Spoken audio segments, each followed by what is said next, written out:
Stress ka pa rin ba kahit kompleto sa tulog? Kahit halos wala ka namang pinoproblema? Kailangan mo lang maging grounded. Hindi yun nakakashock ha. Paa ka lang habang napapalibutan ka ng nature. Grounding or earthing is one of the simplest but most underrated na biohack. Literal lang ha, ang barefoot walking contact sa lupa, sa damo, or sa buhangin. Pero sa likod ng simpleng habit na yan, merong siyensya. It helps balance your nervous system, reduces inflammation, at nagsisync ng body's natural rhythm with the planet's own electrical field. Kaya kung lagi kang drained, anxious, depressed, disconnected, bago ka pa maghanap ng kape or motivational quote, try mo muna tanggalin yung sapatos mo and mag-plug back in ka sa ating planet Earth with this simple biohacking tips. Biohack tip number 1, anti-inflammation from the ground up. Studies show na ang contact sa lupa ay nakakapagpababa ng C-reactive protein, which is a marker of inflammation, and it even calms your immune response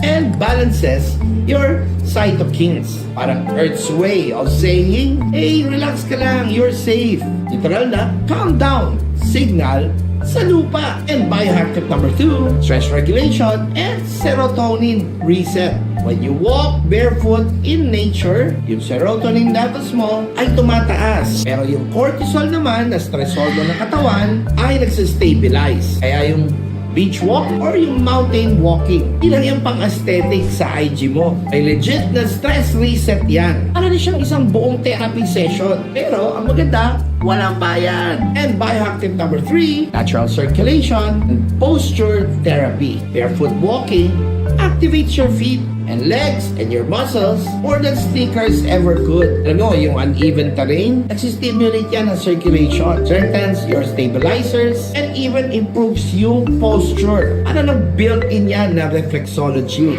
Libre pa! Kaya the next time you feel low ba, don't just charge your phone. Charge yourself! Lumabas ka! Maglakad na ka pa and feel the ground beneath your feet. Sometimes, best reset doesn't come from caffeine or cell phone screen. It comes from Mother Earth itself. It's John Cano, certified naturopath biohacker and the Philippines #1 success coach. Always say yes to success! Follow na for more biohacking tips and stay grounded and stay charged.